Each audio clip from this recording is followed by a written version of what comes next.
that Putin is not ready. I think not ready, but I think that I'm confident that with your help we can stop this war, and we really need it. We see that they don't have successful steps on the battlefield, and it's good. I think that their army is weak now, but a lot of losses. They have a lot of losses and in economy and people, and I think this is a very important moment. And I wanted to thank you, Mr. President, after our phone calls. Yesterday I had a good opportunity to meet with the big American energy companies, and they're ready to help us. Yes, after all these attacks on our infrastructure, Russian attacks, and etc. And I had also meetings, thanks to your team. We had meetings with a good military companies. We spoke about air defense, and I want to share it after with details where we are. Thank you. Thank you so much. Thank you very much. Mr. Very President. good. And I think it looks beautiful in his jacket. Yeah? It's beautiful. I hope people notice. It's a good. It's actually very stylish. I like it. President Trump. Yeah, please go ahead. Under the Biden administration, the White House was fearing of a possible escalation. They were not allowing the Ukrainians to strike into Russia, fearing of this escalation. Yeah. Would your administration allow Ukrainians to strike deep into Russia? We're going to be it? talking about that. That's something we'll be talking about.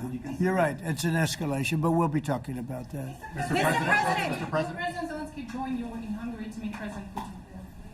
Because it's a leader that we like. We like Viktor Orban. He likes him. I like him. It's a country that's a safe country. Done a very good job. He's been a very good leader in the sense of running his country. He doesn't have a lot of the problems that other countries have. And so we've decided that we'll be going to be with Viktor Orban, and he will, I think he'll be a very good host. President Trump. President Trump. President Trump. Right here. It's in President Trump. Hungary, yeah. Will Zelenskyy We're join doing you Hungary, yeah. With Putin, trilateral meeting, or is it just you and Putin? To be determined, but I would say most likely it's going to be a double meeting.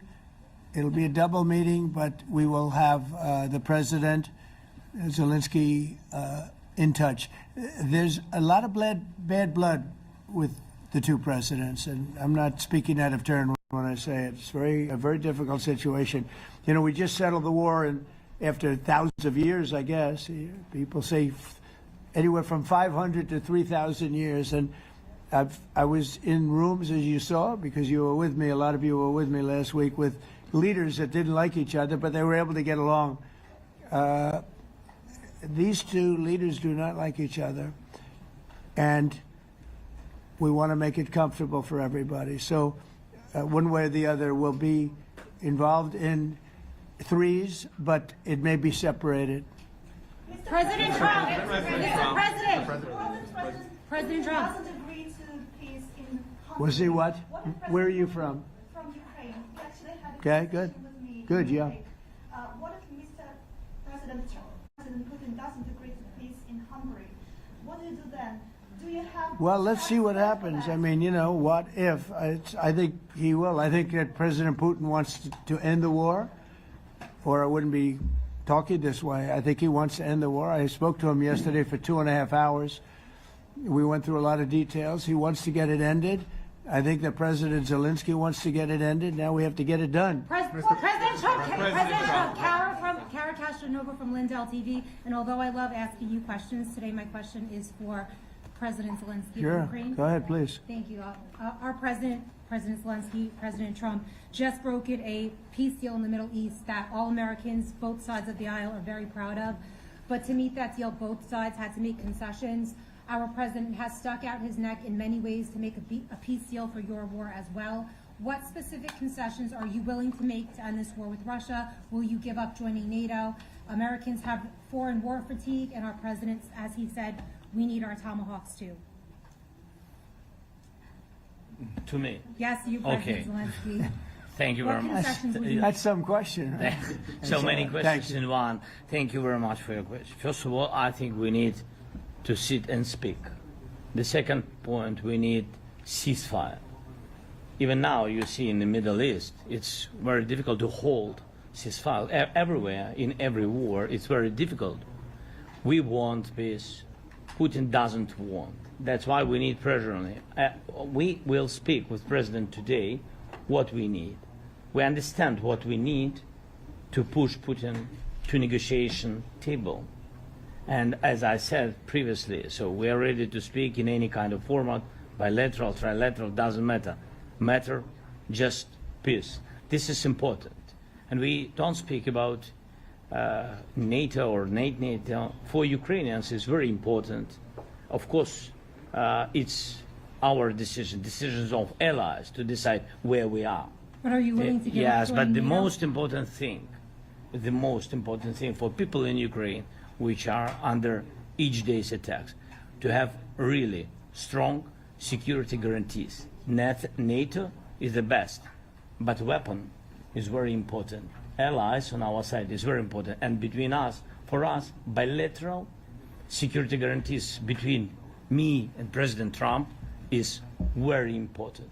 I don't know, we didn't speak with details about it, but this is the most important document because the United States is very strong. Sir, President Trump, you are the middleman right now, hoping to end this conflict. Who is doing a better job negotiating, President Zelenskyy or President Putin? I think they're both doing a great job in that sense. We have to get it done. We've got to take some of the hatred of each other. You know, they don't like each other. I say that in front of President Zelenskyy, but I say it in front of President Putin too. They have tremendous bad blood. It really is what is holding up, I think, a settlement. I think we're going to get it done, and we have to make it long-lasting. As I said in the Middle East, everlasting, right? Everlasting. And the Middle East is a much more complicated situation. You know, we had 59 countries involved, and every one of them agreed. And it's, you know, it's sort of amazing. Most people didn't think that was doable. This is going to be something I really believe that's going to get done. I had a very good talk yesterday with President Putin. I think he wants to get it done. And President Zelenskyy, right behind you. When we were in Israel with President Trump earlier in the week, we heard a lot about the difference in diplomacy between President Trump and President Joe Biden before him. What do you see as the biggest difference in diplomacy between President Trump and President Biden? President Trump has a big chance now to finish this war. President Biden now is not the president, so he doesn't have a chance to finish this war. And President Trump is really showed for the world that he can manage ceasefire in Middle East, and that's why I hope that he will do this, and we will also have such big success. For Ukraine, it's a big chance, and I hope that President Trump can manage it. I would say the biggest difference is one is extremely competent and the other one is grossly incompetent. Sir, a few weeks ago in New York when you two met, you said that you think Ukraine could ultimately take back all the territory that it's lost so far. Do you still think that's the case, or do you think there'll have to be some sort of You swap never of know. territories? Look, you know, war is very interesting. You never know, do you? You just never know. With war and peace, but you never know. Are you ready? President Trump, Please. Russia calls Tomahawk supply to Ukraine as an escalation, yet it continues using similar cruise missiles like Caliber. And Yeah. even Who are you with? Who are you with? You, Ukraine? Yeah. Good. But Russia continue even using the cruise missiles and also nuclear-capable ballistic missiles in Ukraine since 2022. So do you consider providing Ukraine with the Tomahawk or similar missiles as an opportunity to equalize the possibilities of Ukraine and Russia and push Moscow to the negotiation Yeah. table? Sure. We're going to be talking about that. That's why we're here. Okay? Fair question. Exactly as he told you to say it. But we're going to be talking about it. Okay? Yeah, please. Their message to India and Hungary was still refusing. You said India and Hungary? That's an interesting. And Hungary India and Hungary. It's an interesting combination. refused to stop buying Russian oil. Well, India is not going to be buying Russian oil anymore. And Hungary is sort of stuck because they have one pipeline that's been there for years and years and years, and they're inland. They don't have sea. They don't have sea. And I spoke with the very great leader of Hungary, and they are, it's very hard for them to get oil. I understand it. Hungary's in a very interesting position because they can't have ports. They're surrounded by land. So we'll see what happens there. But India will not be buying oil from Russia. And they've already de-escalated, and they've more or less stopped. They're pulling back. They bought about 38% of the oil, and they won't be doing it anymore. Mr. President Trump has been helping you in achieving peace in Ukraine. Who has? First Lady Melania Trump Yeah. has been helping in returning abducted Ukrainian children from Russian captivity. President Zelenskyy, do you appreciate those efforts? How do you assess them? And did you ask her to step in and to help you? No, she wanted to do it. She's felt very strongly about the children, and she's done a really good job, I think, in bringing it to the fore. We have a lot of children involved. Now, it's some people say it's 20,000, and some people say it's 300. There's a big difference between that, so nobody really knows. But she felt very strongly about the children. She thinks about the children all the time. President Trump, if you okay tomahawks to Ukraine, what's going to happen if the United States is in a conflict and we need the tomahawks? Do we have enough? That's a problem. We need tomahawks, and we need a lot of other things that we've been sending over the last 4 years to Ukraine. We've been, we gave them a lot. Now we have a different situation. We send it to the European Union. They pay for it and all that, and they have plenty of money. But it's beyond the money. We need tomahawks, and we need a lot of other weapons that we're sending to Ukraine. One of the reasons we want to get this war over is exactly that. It's not easy for us to give. You're talking about massive numbers of very powerful weapons. So that's one of the things we'll be talking about. Hopefully they won't need it. Hopefully we'll be able to get the war over with without thinking about tomahawks. I think we're fairly close to that. Yeah, go ahead. Can I say, yeah, please. Just to understand. So for today, of course, we want to finish this war, but the war is another technological war. You don't use just tomahawks. If you want to target a military goal, you need thousands of drones. It goes together with such missiles. Ukraine has such thousands of our production drones, but we don't have tomahawks. That's why we need tomahawks. But United States is a very strong production, and the United States has tomahawks and other missiles, very strong missiles, but they can have our thousands of drones. That's why where we can work together, where we can strengthen American production. And so just so that I understand, so you're suggesting kind of a trade. If President Trump okays Tomahawk missiles to help you launch yes, it's into about Russia, military goals. It's only about military goals. Right, but then you would authorize some kind of an exchange where yes, of course. the U.S. Yes, we have proposition. We have big proposition with our drones. President Trump, I don't mean to be brokering an arms deal here, but is that something that you would be interested in, Ukrainian drones? We are, yeah, we would. We have a lot of drones right now. We build our own drones, but we also buy drones from others, and they make a very good drone. I mean, drone warfare has really come to the fore over the last couple of years because of this war. I will say, there's nothing like the jets. We knocked out a lot of drones in Israel. We were knocking them out for Israel, and we were doing it with extremely fast and powerful jets, following the drones and knocking the hell out of them. So, we know a lot about the drones, and we know a lot about the great jets, the great ones. The ones, and the B-52s, which were totally they were stealth. They were undetectable. So we have a lot of different weapons.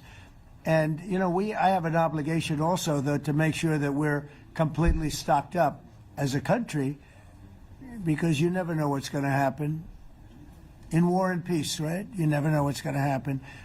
So we're going to be talking about tomahawks, and would much rather have them not need tomahawks, would much rather have the war be over, to be honest, because, we're in it to get the war over. We're we're selling a lot of different types of weapon, as you know, to the European Union.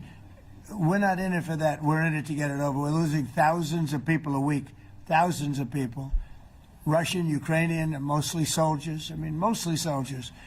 But we're in it to see that end. And if we can end quickly, and I think we can. I mean, I had a very good talk yesterday. We're going to be talking about it. But I had a very productive talk yesterday with President Putin. We'll see what happens.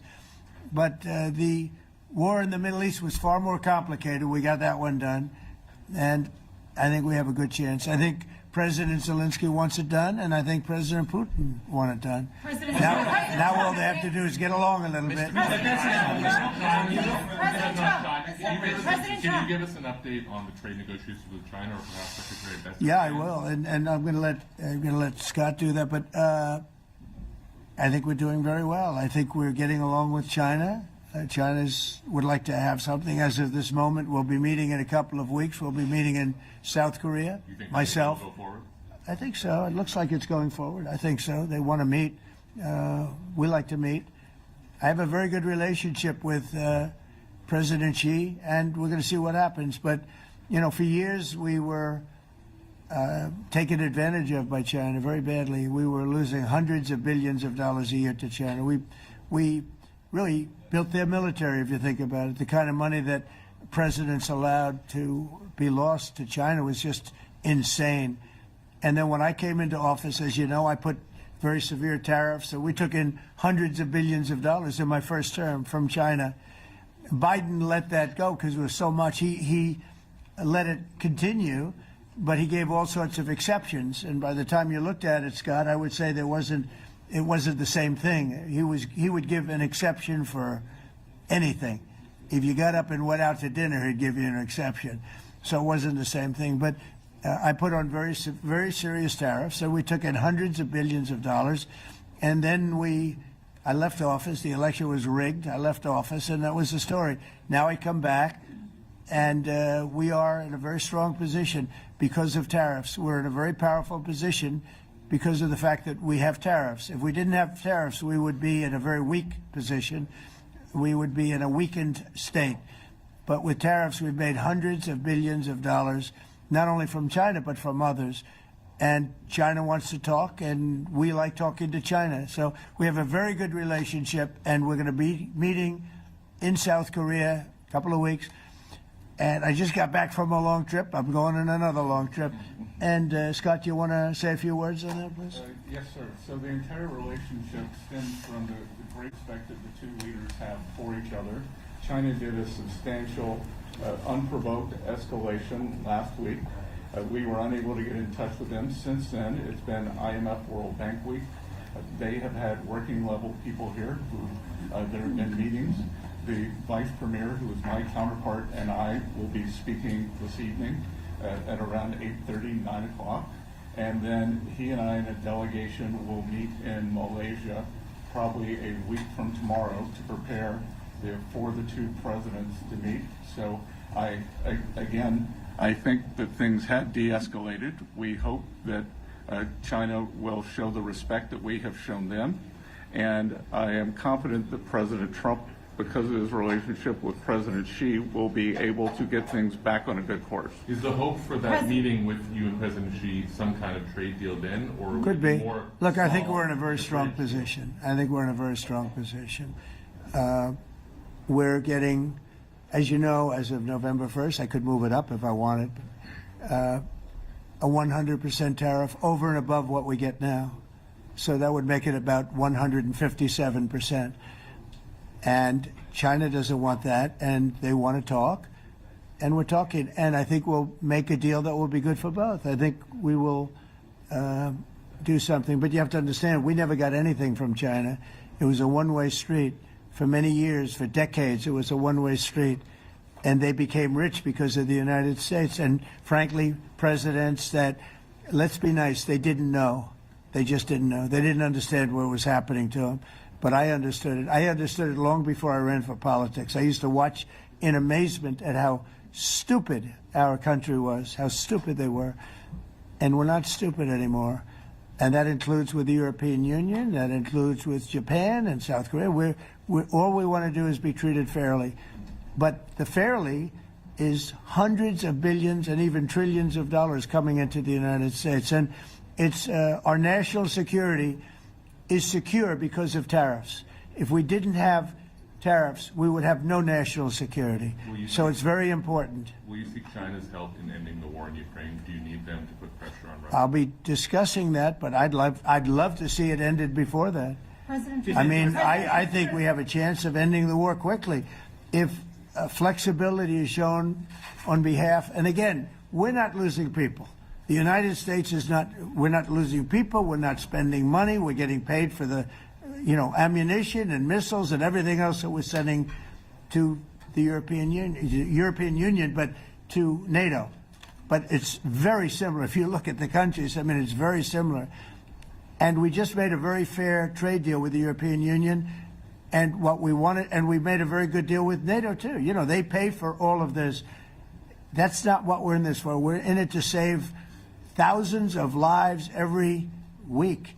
Thousands and thousands of lives. That's why we're in it. And I think we have a very good chance of bringing this war to a conclusion. President, and your cabinet has done honestly an excellent job. I think that a lot of people could agree to that. Thank you. I'm speaking as someone who lost my father in a war, so I know the human cost.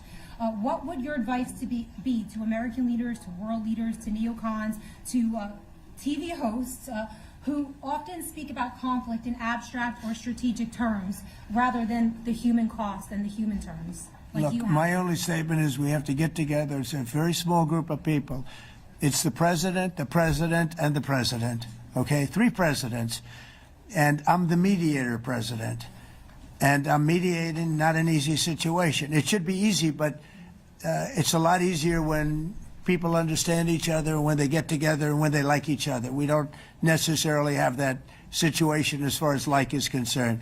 Maybe it can turn around. Maybe it can. But in the meantime, we'll have them keep a little bit of distance, and we're going to see if we can get it done.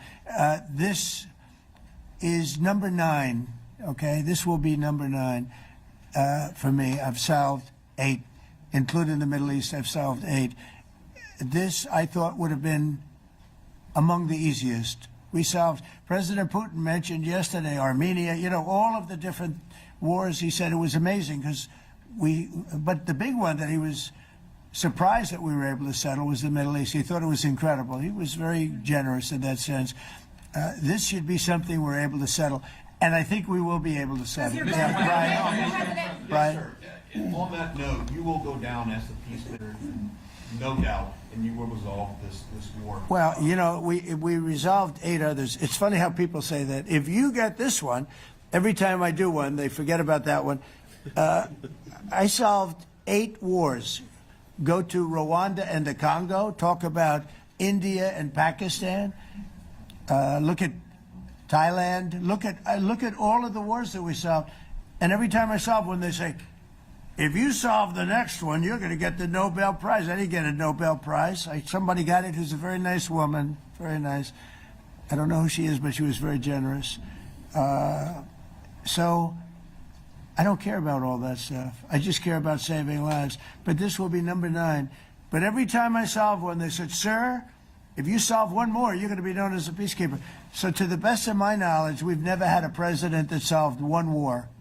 Not one war. Bush started a war. A lot of them start wars, but they don't solve the wars. They don't settle them. And especially when they have nothing to do with us. I guess just about all of these wars had nothing to do with us. But I saved tens of millions of lives. The Prime Minister of Pakistan said, I saved millions of lives in interceding on Pakistan. And you look at Pakistan and India as an example. That would have been a bad one, 2 nuclear nations, right? So I say this. This is pretty much the last one, although I do understand that Pakistan attacked, or there is an attack going on with Afghanistan. That's an easy one for me to solve if I have to solve it. In the meantime, I have to run the USA, but I love solving wars. You know why? I like stopping people from being killed, and I've saved millions and millions of lives, and I think we're going to have success with this war. On NATO, Wait, please. This President Zelensky, this is your third time over here. Oh. And by the way, you look excellent. Thank you, sir. Thank you. For you, by the way. This is your third time here. How different sitting across from the president is this time versus the two previous times here at the White House? And how confident are you hearing the success rate of solving these prior wars that he can get this war solved? First of all, about suit. The same suit because the same president. It's very simple. The next president will have another suit.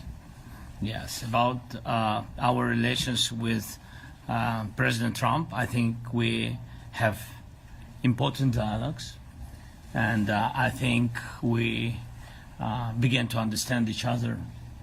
Yes, and I know that President is briefed very well about situation in the battlefield, and he knows a lot what's going on the battlefield in Ukraine, and I think it really helps when you know a lot of things, a lot of details about one or another war.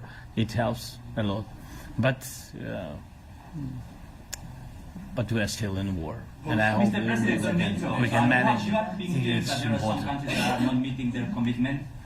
You pointed out Spain. They said that it's impossible. No, Spain has not come through. No, Spain has not been loyal to NATO. Spain has been, they're the only one. Everyone went up to, as you know, I mean, you were at 2% and they all went up to 5%, but Spain disagreed with that.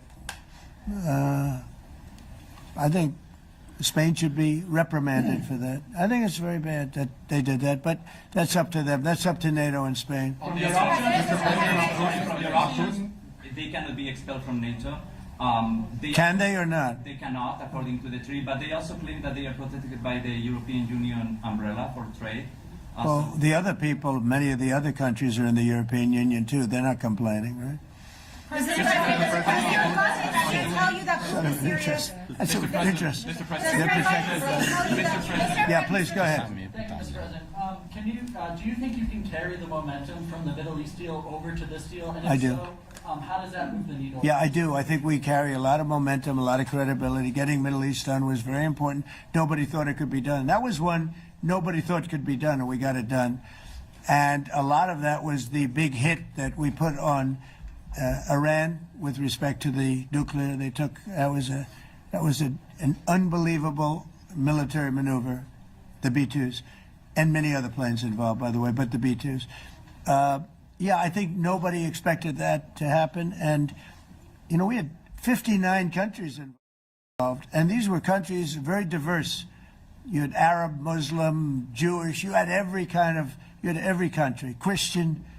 You had every country, many countries involved, and we got that done. And we got it done pretty swiftly after we set the table properly. We had to set the table properly. This should be one that we get done. And I think the table is set properly here now, too.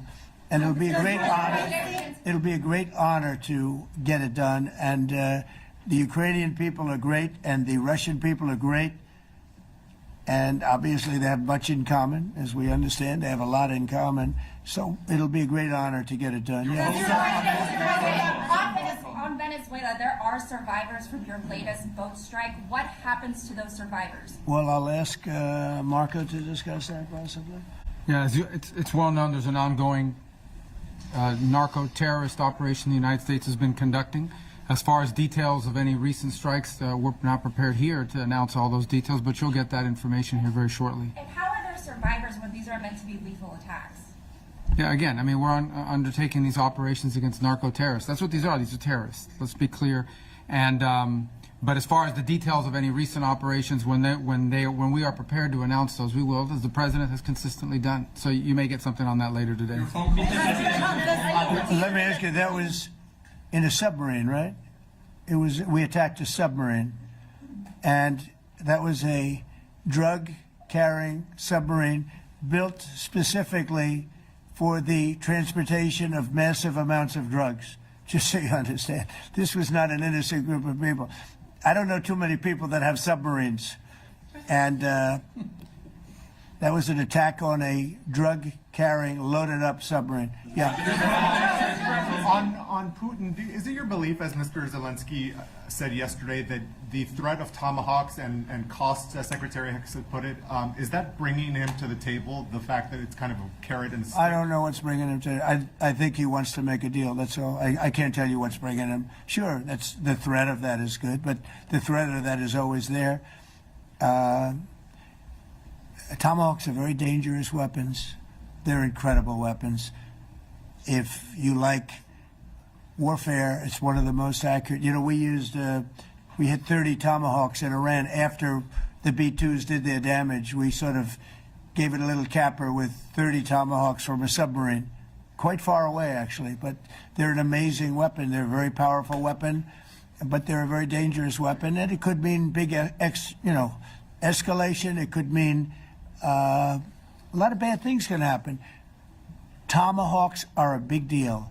But one thing I have to say, we want tomahawks also. We don't want to be giving away things that we need to protect our country. We have a very strong country right now. We have a strong military. We have the greatest military in the world. We have the greatest weapons in the world. I want to get this war over. Okay? Putin-Trump tunnel to connect Russia and Alaska. Are you interested? I just heard about it. A tunnel from Russia to Alaska. I just heard about that one. That's an interesting one. We'll have to think about that. I hadn't heard that. We just did a nice road in Alaska that's going to get us to a lot of minerals, and we have a piece of it, a good piece of the ownership because of the fact we made it possible. But this came up yesterday, a tunnel from Russia to Alaska. That's an interesting. What do you think of that, Mr. President? Do you have any ideas? How do you like that idea? I'm not happy with this. I don't think you're going to like it. I don't think you liked it. I don't think you liked it. President Trump, do you think that Vladimir Putin, do you think that Putin is your gut instinct? Well, we had a senator that wanted, remember, from Hawaii, she wanted a tunnel from the mainland to Hawaii, and she said, well, we can't do that, so we're going to build a railroad to Hawaii. Do you remember? She's a current sitting senator, a Democrat. She wants a railroad to go to Hawaii, right? You know who that is, right? She's another beauty. President Trump, your gut instinct. Yeah, please. On your meeting with Putin, aren't you concerned that maybe the Russian president is trying to buy himself more time? Yeah, I am, but, you know, I've been played all my life by the best of them, and I came out really well. So it's possible, yeah, a little time. Is your gut it's all right. But I think that I'm pretty good at this stuff. I think that he wants to make a deal. I made 8 of them. I'm going to make a 9th. I think he wants to make a deal. Do you consider Russia to be a paper tiger? Do you think, judging by the state of its economy, well, I think that he should have won the war in a week. Yeah, I do think. And if we didn't give the anti-tank missiles, as you know, the javelins they call them, they got stuck in the mud. They would have been in Kiev very quickly. They were heading to Kiev. So, you know, in war, you have a lot of luck, too. You know, weather has won war, and the cold and the heat and all things take place in war. That was a very interesting moment when the tanks started rolling and some brilliant general said, let's go through the mud instead of going down the highway, right? So they got a little bit lucky. But you know where they really got lucky? I gave javelins. That wasn't given by Barack Hussein Obama. He gave them sheets. You know, there's a statement. Obama gave them sheets, and I gave them the javelins. And the javelins are a devastating weapon. And that wasn't given by Obama. That was given by, because at the time it was Obama. That was given by me. So it was like one of those things. And you had hundreds of them. They're a devastating weapon. We have a lot of devastating weapons. I'd rather not use them. But that was a big moment. You know, when the tanks got stuck, they got stuck. And call it luck or call it talent. I'm not sure what you'd call it, but it was a big moment in time. Do you think Democrats will give you credit? Do you think Democrats will give you credit when you finally end this war, like they did with the war in the Middle East? And I think right now the Democrats are really damaged, mentally damaged.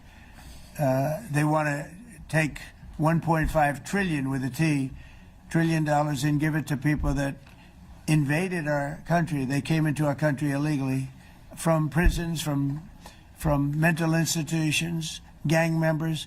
They want to give them health care and take it away from our citizens. We're not going to do that. $1.5 trillion they want to destroy. They want to destroy our health care system. We're not going to let that happen. Have you authorized present CIA operations in Venezuela as part of Well, I wouldn't say that, but some interesting things are happening around the world, I'll say that. Mr. President, it has been reported that Maduro offered everything in his country, all the natural resources. He even recorded a message to you in English recently, offering mediation. What should we do in order to stop that? He has offered everything. He's offered everything. You're right. You know why? Because he doesn't want the United States. Thank you, everybody. Thank you. Thank you, Thank you, everybody. Thank you, guys. Thanks, guys. Let's go. Start moving. Thank you, guys. Let's go. Let's go. Thanks, guys. Thank you, press. Thank you, press. Thanks, President Trump. Thank you, press. Peter. You guys. Good job.